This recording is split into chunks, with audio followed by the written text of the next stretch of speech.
अब्बासी खिलाफत का ज़माना था। बगदाद इल्म व हिकमत का गहवाड़ा और इस्लामी दुनिया का सबसे बड़ा मरकज़ था। यहाँ बड़े बड़े इल्मा, फ़लसफ़ी और फ़क़िया रहते थे। लेकिन उन सब में एक शख्सियत सबसे मुनफरिद और अजीब थी, वो थे बहलोल दाना। बहलोल का असल नाम वहब बन इमरो बताया जाता है, मगर लोग उन्हें बहलोल के नाम से ही जानते थे। वो बेज़ाहिर एक दीवाने की तरह रहते, पुराने कपड़े पहनते, कभी गलियों में बच्चों के साथ खेलते, कभी मिट्टी के ढेर से मोहिलात बनाने लगते, और कभी लोगों से ऐसे सवाल करते जिनका जवाब देना मुश्किल हो जाता। लेकिन ये सब एक हिकमत थी, एक घर की छपी अक्ल। एक दिन बगदाद की बड़ी मस्जिद में खलीफा हारून अल रशीद अपने वज़रा और दरबारी इल्मा के साथ बैठे थे। बातों बातों में एक वजीर ने कहा, ए अमीर अल मोमिनीन, दुनिया में सबसे ज्यादा इल्म आपके दरबार के इल्मा के पास है, यहाँ कोई ऐसा सवाल नहीं जिसका जवाब न मिल सके। खलीफा ने फख्र से मुस्करा कर कहा, ये दरसत है, मगर मैं चाहता हूँ कि कोई ऐसा शख्स लाया जाए जो हमारे इल्म को परखे और हमें कुछ नया सिखाए।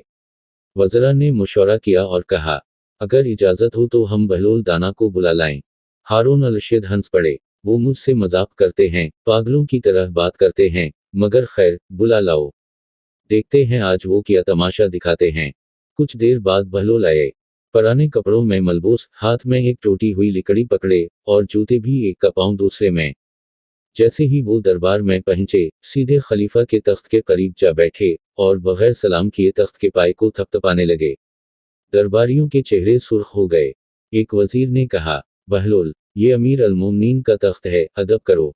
बहलोल ने हल्की सी मुस्कुराहट के साथ जवाब दिया, मैं तो तख्त से पूछ रहा था, तुझे यहाँ कितने बादशाहों ने रोंदा, और कितने गुजरते वक्त के साथ मिट्टी में मिल गए। खलीफा चौंक गया। ये एक अजीब जमला था, जिसमें ताकत के जवाल की याद दहानी थी। हारून अल रशीद ने कहा, बहलोल, तुम हर बात को उल्टा क्यों कर देते हो? मैं तुमसे एक सीधा सवाल करूंगा, अगर तुमने जवाब न दिया तो आज तुम्हें सजा दी जाएगी। बहलोल ने मुस्कुरा कर कहा, पूछो, लेकिन याद रखो, जवाब तुम्हारी मर्जी का हो या ना हो, वो मेरा जवाब होगा। खलीफा ने संजीदगी से कहा, बताओ, दुनिया में सबसे कीमती चीज क्या है? बहलोल ने कहा, अमीर अल मोमिनीन, उसका जवाब हर शख्स के लिए अलग है। अगर आप इजाजत दें तो मैं मिसाल के जरिए समझाऊं। खलीफा ने इजाजत दी। बहलोल ने कहा, मैं अभी दरबार से निकलता हूँ, शहर के 3 लोगों से मिलकर आता हूँ, और उनके जवाबात लेकर आपके पास आता हूँ। बहलोल सबसे पहले बगदाद के बड़े ताजिर के पास गए। पूछा, मेरे भाई, तुम्हारी नज़र में सबसे कीमती चीज़ क्या है? ताजिर ने कहा, यकीनन सोना और जवाहिरात, क्योंकि इसी से इज़्ज़त, आराम और ताकत मिलती है। बहलोल ने सर हिलाया और चल दिए। फिर वो एक आलम के पास गए। पूछा, आपके नज़दीक सबसे कीमती चीज़ क्या है? आलम ने कहा, इल्म, क्योंकि इल्म से इंसान अच्छे बुरे में फ़र्क जानता है, और यही इसे खुदा के करीब करता है। बहलोल ने ये जवाब भी लिख लिया। आखिर में वो एक बूढ़ी खातून के पास गए जो दरिया के किनारे मछलियां साफ कर रही थी। पूछा, अम्मा, आपके नज़दीक सबसे कीमती चीज़ क्या है? बूढ़ी औरत ने आसमान की तरफ देखा और कहा, बेटा, सबसे कीमती चीज़ सुकून कल्ब है, क्योंकि अगर दिल बेचैन हो तो न दौलत काम आती है, न इल्म। बहलोल दरबार में वापस आए और तीनों जवाबात सुनाए।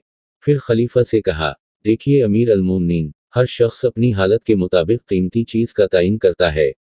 लेकिन हकीकत यह है कि दौलत भी फ़ानी है, इल्म भी अगर अमल के बगैर हो तो बेफ़ायदा है, और सुकून कल्ब वो है जो सब कुछ होते हुए भी कम लोगों को नसीब होता है। खलीफा ने कहा, तो तुम्हारे नज़दीक सबसे कीमती चीज़ सुकून कल्ब है? बहलोल ने कहा, जी, क्योंकि ये अल्लाह की रज़ा से आता है। जो दिल उससे खाली हो, वो सोने के मोहलात में रहकर भी क़ीदी होता है। ये बात सुनकर दरबार में खामोशी छा गई। हारून अल रशीद ने अपने तख्त पर हाथ रखा और गहरी सांस ली। बहलोल, तुमने आज मुझे वो सबक दिया जो मेरे उस्ताद भी न दे सके। बहलोल मुस्कराए और उठते हुए कहा, अमीर अल मोमिनीन, सबक सीखना आसान है, उस पर अमल करना मुश्किल। और याद रखो, तख्त पर बैठा हर शख्स एक दिन मिट्टी के नीचे लेटा होगा। ये कहकर वो दरबार से नकुल गए, और गिलियों में बच्चों के साथ खेलने लगे, जैसे कुछ हवा ही न हो।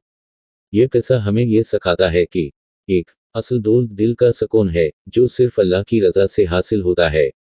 2. हर शख्स अपनी हालत और ख्वाहिश के मुताबिक कीमती चीज़ का तयन करता है, मगर हकीकत अक्सर उन सब से मुख्तलिफ होती है। 3. ताकत और दौलत वक्ती हैं, लेकिन नेक अमल और कनात दायमी हैं। 4. कभी कभी हिकमत पागलपन के पर्दे में छपी होती है।